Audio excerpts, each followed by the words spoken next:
안녕하십니까. 2020년 8월 23일 최병무 팩트 시작하겠습니다. 오늘은 중앙선거관리위원회 얘기 좀 해보겠습니다. 마침 행정안전위원회에서 중앙선거관리위원회 박영수 사무총장을 불러서 이런저런 얘기를 했는데 그 중에 선거와 재난지원금 얘기가 있어서 그 문제를 중심으로 말씀을 드리겠습니다. 행안위 전체 회의에서 뭐라고 얘기했냐면 야당 의원들이 이렇게 질문했습니다. 선거 전에 집중적으로 지급된 긴급 재난지원금이 선거에 영향을 미쳤다고 보느냐 안 미쳤다고 보느냐. 이게 이제 미래통합당의 이명수 의원 질인데요. 이명수 의원 충남 아산 출신이죠.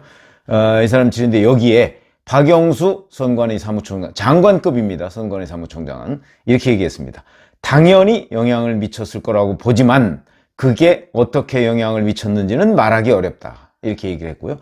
여기에 또 미래통합당 김형동 의원이라고 하는 사람이 추가 질의를 했는데 선거에 어떤 영향을 미쳤느냐 이렇게 얘기를 하니까 박영수 사무총장은 구체적으로 근거를 가지고 한 발언은 아니고 상식적인 판단이다. 여당을 기준으로 보면 유리하게도 영향을 미쳤을 것이고 불리하게도 영향을 미쳤을 것으로 생각한다. 이렇게 얘기를 했습니다. 그러면서 하나 덧붙였죠. 정부의 재난지원금 지급이 선거법 위반은 아니다. 이렇게 얘기를 했습니다. 이건 이제 중앙선거관리위원회 사무총장, 장관급 사무총장으로서의 견해이기도 하고 이 사람이 참 수십 년간 선거관리 업무를 담당해왔던 사람 아닙니까? 그래서 저도 기자 시절에 중앙선거관리위원회를 참 오랫동안 이제 출입한다고 흔히 얘기하죠. 취재를 했는데 중앙선거관리위원회 그 사람들 뭐 선거에 관한 거의 백과사전이다 이렇게 얘기를 할 수가 있고 선관위 사무총장으로 어찌 보면 우리 역사에 길이 남을 사람이 바로 임좌순 사무총장입니다. 워킹 딕셔너리라고 선거 관리에 관한 워킹 딕셔너리다. 걸어다니는 백과사전이다. 이렇게 기자들이 그 이름을 붙였을 정도로 선거 관리에 관한 해박한 그런 지식을 가지고 있고 그 다음에 그러다 보니까 이제 국회의원들이나 뭐 이런 사람들하고도 굉장히 이리저리 교분이 두텁죠.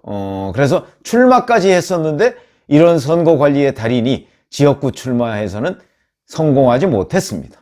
선거 관리만 잘한다고 당선되는 것 아니다. 뭐 이런 얘기가 되는 것인데 저는 뭐 개인적으로 좀 압니다만은 이제 선관위 관계자들이 선거에 관해서 굉장히 잘 압니다. 실제. 그리고 민심의 흐름도 잘 압니다. 그렇기 때문에 저는 박영수 선관위 사무총장이 공무원으로서 국회에 가서 이런 선거관리 부분, 특히 재난지원금 문제에 대해서 이렇게 얘기했으면요. 이거는 굉장히 많은 영향을 미쳤다고 본다는 것으로 본인은 생각하고 있는 그렇게 우리가 봐도 무방하다. 물론 그 정도를 정확하게 측정할 수는 없죠. 그런데 저는 어떻게 생각하느냐면 이렇게 얘기할 정도면 첫 번째 요인이 재난지원금이다 라고 박영수 사무총장이 생각하는 것으로 저는 보고 있습니다. 그런데 이런 걸 한번 생각해 보시죠. 이건 뭐 여러 신문에 났습니다만은 미래통합당이 선거 끝나고 나서 총선백서라는 걸 이제 만들었는데 그 총선백서에 보면 이렇게 되겠습니다. 언론인들, 그러니까 기자들, 그 다음에 출마자들 이런 사람들한테 쭉 이제 설문을 해서 자, 총선 패배 원인이 어디에 있다고 보느냐? 뭐 이런 거를 설문을 했다고 하는데 기자들이 꼽은 첫 번째가 중도층 지지 회복 부족 이걸 꼽았다고 합니다. 중도층 지지 회복 부족. 이게 이제 거의 신문 사설 같은 얘기죠. 아니 뭐 세상에 뭐 중도층 지지 회복 다 했으면 뭐 선거에서 이기죠. 너무나 뻔한 얘기를 한 것이 아닌가 싶은 생각이 들고요. 그거는 왜 그러냐면 미래통합당이 알아야 할 것은 이번 21대 총선에서 과연 어떤 것이 핵심적으로 영향을 미쳤느냐. 그리고 그 다음에 또 기자들이 꼽았다는 게 막말 논란, 공천 실패, 중앙당 전략 부재, 탄핵에 대한 명확한 입장 부족, 청년층의 외면 뭐 이런 얘기를 했다는데 뭐 이거는 어찌 보면 전통적으로 미래통합당이 안고 있는 과제 중에 하나입니다. 그럼 이렇게 따지면 이제 결국은 막말이라는 게 총선 막바지에 터진 황교안 당시 대표의 텔레그램 N번방 관련 실언, 차명진 전 의원의 세월호 관련 막말 뭐 이런 걸 꼽을 수가 있을 텐데 글쎄요. 저는 여기에 동의하지 않습니다. 저는 제가 총선 끝나고 나서 곧바로 총선 패인 5가지라고 얘기하면서 첫 번째로 꼽은 것이 바로 지금 말씀드린 재난지원금이었습니다. 재난지원금. 그거는 저도 나름대로 유권자들이나 이런 사람들하고 접촉을 해본 결과입니다. 여러 군데 그 경상도나 전라도를 빼놓고서 다른 지역에 가서 물어보면요, 재난지원금 문제 때문에 이 후보 또는 지지정당을 바꾼 유권자들이 꽤 많았습니다. 심지어는 이런 얘기까지 들었습니다. 미래통합당 찍는다고 돈 나오냐? 이런 얘기까지 들었습니다. 이거는 재난지원금이 그만큼 커다란 영향을 미쳤다 라는 걸 저는 강력하게 증명하는 것이라고 생각을 하는데, 현장 기자들은 그걸 안 꼽은 것으로 봐서는 저는 제가 느끼기에는 현장 기자들이 정말 현장에 좀 약하구나 이런 느낌을 많이 받습니다. 자, 그런데 출마자들의 분석은 어떠냐? 출마자들은 뭔가 자기가 당선되거나 또는 낙선된 데 대해서, 특히 낙선자들이 이런 얘기를 많이 했을 텐데, 대개의 공천 실패를 꼽고 있습니다. 김영호 공천관리위원장의 공천 과정의 문제점, 이렇게 얘기를 하고 있는데, 저는 이것도 말이 안 된다고 생각합니다. 왜 말이 안 되느냐? 제가 보기에 공천 과정이 일부 문제가 있다고 할지라도 그 공천을 뒤집어 엎는 과정이 저는 훨씬 더 문제였다고 봅니다. 지역구 공천도 마찬가지고요, 비례대표 공천도 마찬가지입니다. 황교안 당시 대표가 만약에 지역구에 자기 사람들을 많이 심기를 원했다면 김영호 공천관리위원장하고 협의를 사전에 잘 해서 이만저만한 한 사람은 꼭 좀 해주세요 라고 얘기를 해서 이 공천을 깨끗하게 풀어갈 그런 책임이 김영호 위원장한테 있습니까? 황교안 대표한테 있습니까? 황교안 대표한테 있는 것이죠. 이 점 잘못됐고, 그 다음에 그런데 이제 결국은 나중에 김영호 공천관리위원장이 해온 거를 다 뒤집었지 않습니까? 몇 가지를. 이게 이른바 공천파동입니다. 그 다음에 비례대표 공천도 마찬가지입니다. 한선교 미래한국당 대표가 해온 거를 완전히 싹 갈아엎어 버렸지 않습니까? 원유철 대표로 바꿔서 갈아엎어 버렸지 않습니까?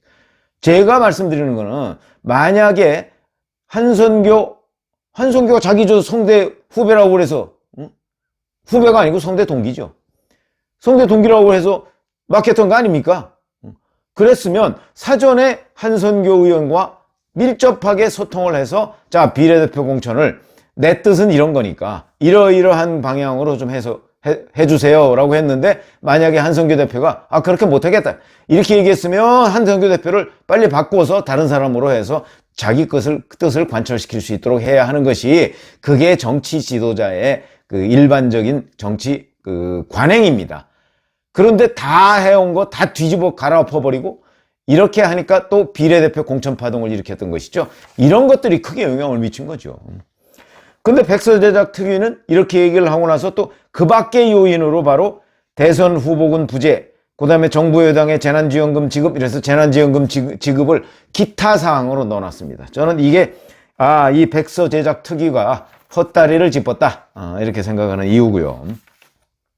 그래서 총선, 선거라는 거는 물론 그 영향을 미친 요소가 어마어마하게 많습니다. 그러니까 그거를 콕 집어서 이거다 이렇게 한 몇 가지로 요약하기는 쉽지 않죠. 그러나 그 첫 번째 요인이 뭐냐 하는 것을 진단하는 것은 대단히 중요하다.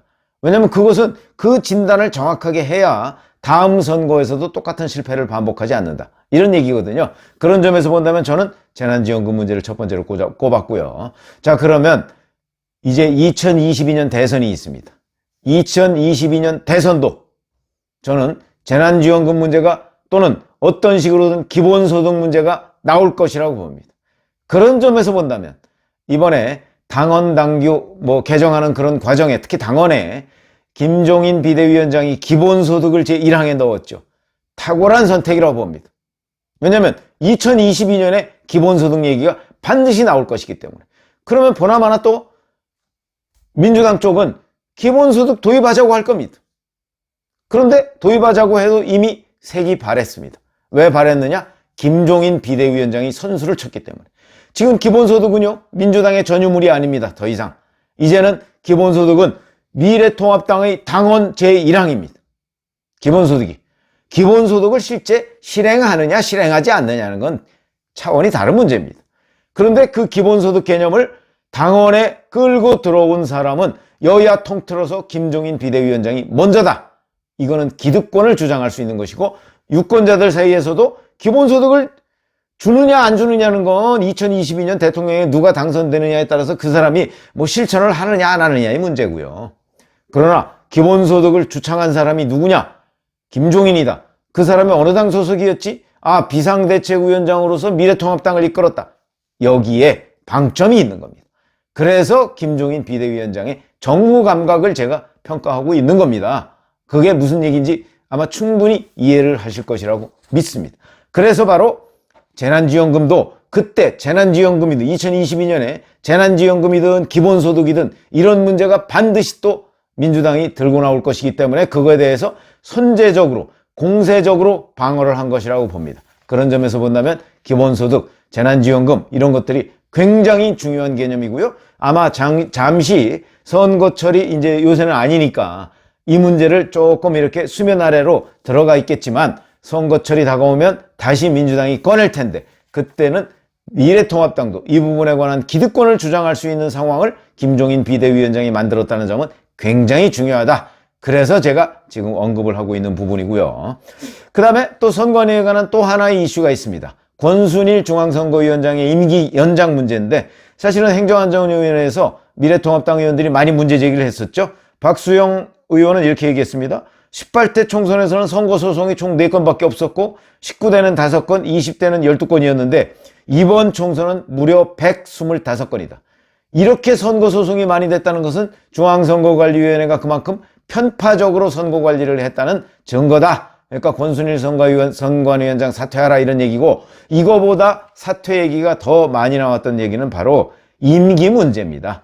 선관위원장은 대법관이 겸임합니다. 비상근으로 겸임하거든요. 근데 권순일 씨가 대법관이 된 것은 2014년이고요. 대법관 임기가 6년이니까 9월 8일, 다가오는 9월 8일에 대법관 임기는 끝나고요. 그러면 선관위원장은 언제 임명이 됐느냐? 선관위원으로는 2017년 12월입니다. 선관위원도 임기가 6년입니다.